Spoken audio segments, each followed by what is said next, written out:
that started as a small idea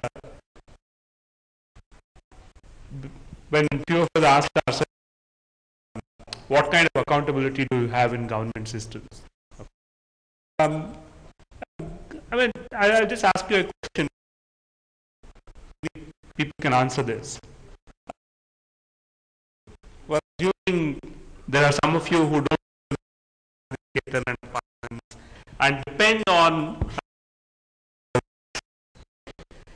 So what do you do if you don't know every I'm sure will create hell in a day. Call for a tanker. Yeah. WSB. Have you done that ever?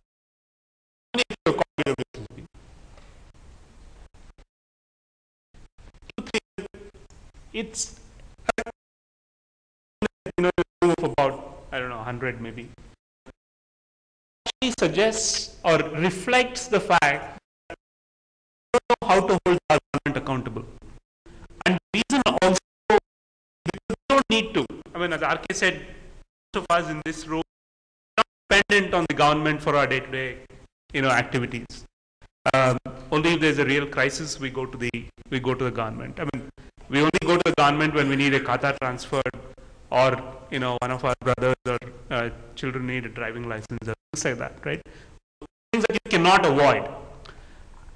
So, what really happens for people who are not in this room is that they go to their corporator, they go to their MLA, because the BWSB official or the BESCOM official or the BBM doesn't respond to them directly.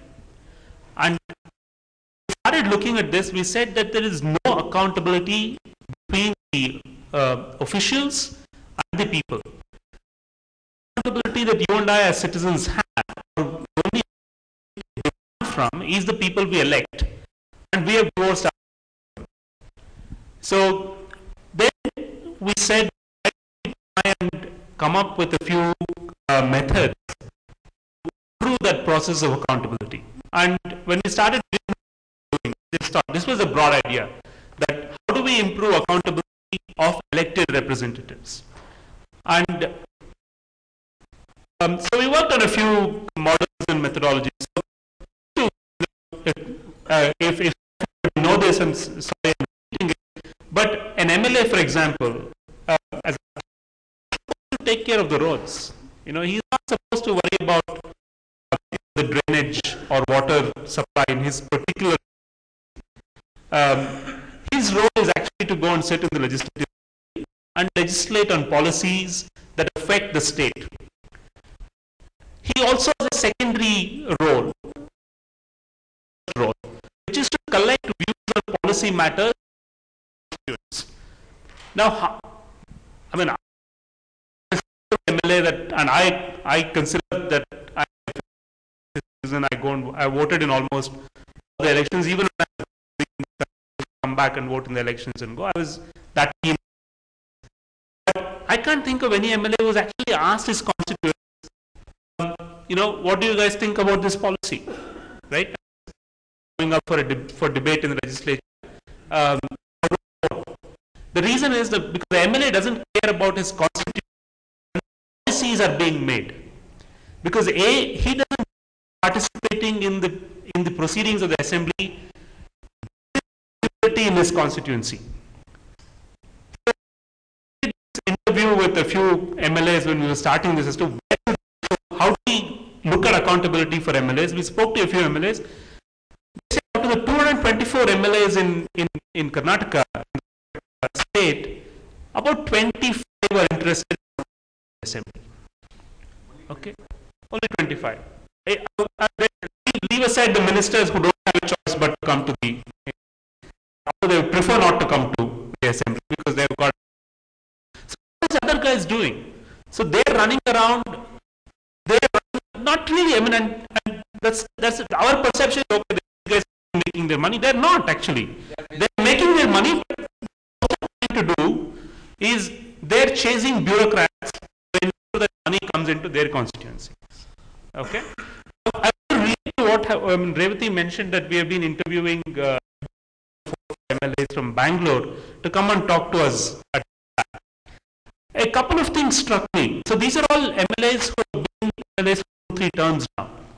And each of them was complaining about how all of us complain about the government.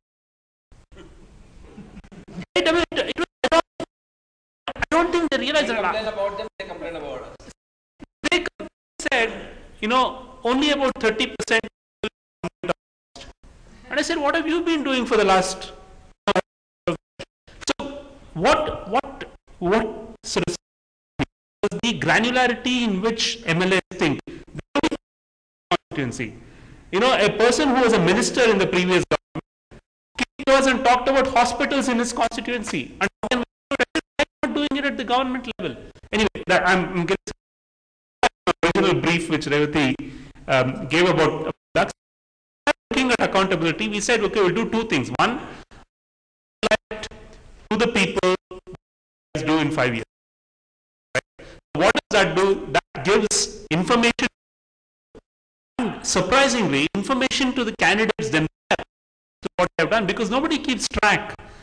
You ask any MLA who's been in power 5 years, he will say, I built 2 communities of the 5, people in my constituency. 2 borewells were done. I'm just taking random numbers. In terms of actual development, scientific and economic in nature, don't have it. So we said, okay, we'll get the details of what it is, and we will ask the people in his constituency why they voted for him when they voted during the election, and how has he been doing on those issues. So we've been doing this for about 7 years now, but the biggest sort of publicity, biggest interest we got from the media was this time in the May. So newspapers, but Vijay Karnataka, which is the leading daily, each day they carried almost a full sheet carrying performance analysis of 10 MLAs each day, and they ran it for a month. Okay, so they covered all the 28 parliamentary constituencies, 8 to 10 assembly constituencies, and carried it per day. And the response that we saw, they said, we never could think that our MLAs are accountable to us. Otherwise, democracy in this country, and until now and even now, during elections. We don't know how democracy is, right? One side which I want to mention and then stop there and then we can take questions, is that there is actual accountability that is happening by the people who need help the government. So I've gone to a couple of MLAs offices, houses, just sat there in the morning. Now an MLA who really wants to win and keep winning, is a full-time, and he actually spends time with who he knows will vote during elections. The reason why he doesn't approach is because A, he doesn't think we will vote, and B, he does not need our support. What RK is saying is an exception, really. So I spent about 2-3 days in the office of MLA, who all of us know is extremely corrupt, but who is successful in winning elections at corporation level, at MLA level, and is considered a very popular MLA, because if he goes to his nominations, 1,000 people turn up without money being paid for that day. I don't think that's happen automatically. So what does he do? So I went to his house at 7 in the morning. There were already 100 people sitting there. Okay. And he's literally, I'm sure corporates have this town hall meeting, right? And he gets all the employees and everybody asks questions and figures. This is like his town hall meeting, and this happens every day. Problems he deals with. Some guy says, one guy came and said things like, sir, my son is, in that college that you recommended he get a seat in. The problem, he is in hostel A, I thought this guy, but he didn't. He got his secretary to call the principal of the college, and he said, "Sir, how are you? I'm thinking most people will understand some Kannada, so I'll go to repeat what he said. ನಾನು ನಿಮ್ಗೆ ಇದಕ್ಕೆಲ್ಲ ಮಾಡಲ್ಲ ಗೊತ್ತು ನಿಮಗೆ ಅಲ್ಲಿ ಅವನು ಈ hostel ಇದಾನಂತೆ ಅದೇನೋ ಸರಿ ಹೋಗಿಲ್ವಂತ ಇನ್ನೊಂದು ಹಾಸ್ಟೆಲ್ ಶಿಫ್ಟ್ ಮಾಡ್ತೀರಾ ದಯವಿಟ್ಟು." But what has, I mean, he's not supposed to have a chance. Why doesn't he have a chance? Because that is the only way he can win elections. He does not think that focusing on his job, which is sitting in the assembly and making policy and dealing with educated people learning how to make policy or attending civic leadership classes and making policy is not going to help him win elections.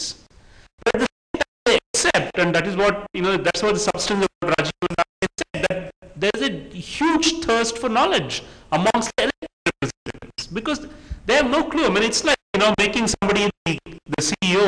What do you do after he becomes the CEO? Just sit, monitor his results, drink, take part, parties. Is that all? No, there's something more than that. All of us know that, and that is what they're a bit stuck. And when they're a bit stuck, they just go back to what they've done all along, which is distribute money during elections and win it, or get somebody a change in the hospital that he stays.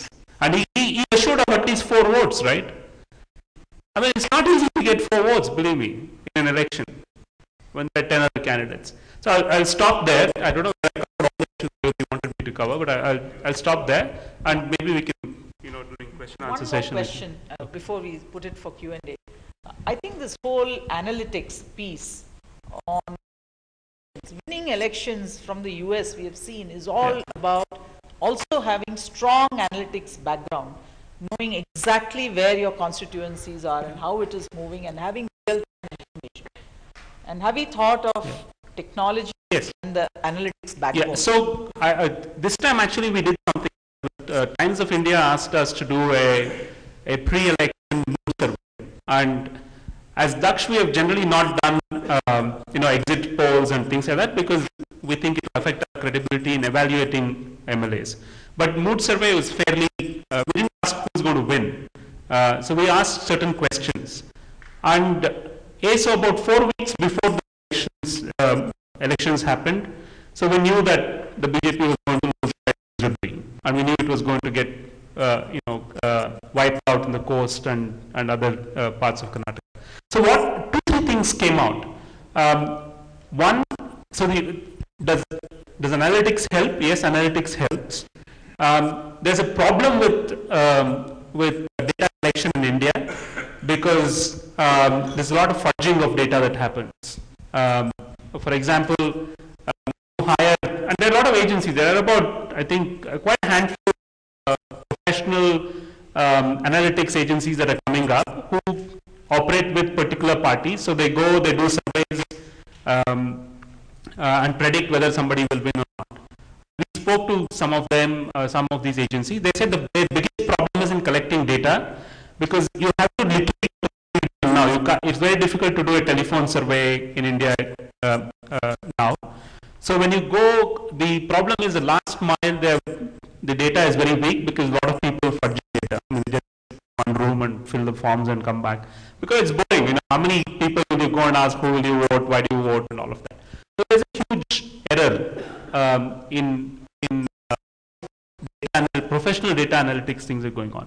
But there is data. I mean, for example, I saw some data which our nice man Ashok used. It was a very, very, very high level of and went into a lot of detail in the constituency, and I think that's one of the best analytics I've seen any Indian politician using it. I think the Congress has a back-end team which also does analytics. The BJP also has. But what we have found is, at least in our data, we have done about 5 surveys in Karnataka till now. Our sample sizes are very high. And we found that our accuracy is about 85 to 90%, which is very high. And statistically, if you guarantee in any survey, if you guarantee about 80 to 85% accuracy, then you're doing well. And we have not gone into prediction of winning elections because I think in India it's still very difficult to do it, despite what people say about predicting elections. There are a lot of emotional factors that go into winning elections in India, and I think there's still a bit of uncertainty. But I agree with what RK said. I think about 60 to 70% of it is predictable. I mean, you can do work towards predicting that, and it's possible to do that. So let me end by telling you what I think is the actual. I know Mohan worked with Infosys, and I know there were the other Infosians in the audience. But I think India's biggest entrepreneurial success story is actually the Bharatiya BSP, Kanshiram and Mayawati. And if we don't recognize that, then I think we don't understand politics or entrepreneurship or civic leadership. Just look at the amount of time they took to build a political party that won and continues to be a major player. Okay, from nothing, from all the things, they did not have any of the things that we just mentioned. So they are, if you look at the last 20, 30 years, if you ask me which is the biggest entrepreneurship success story in India, I think it's the BSP. And I think that's something we should think about. It's food for thought. Okay.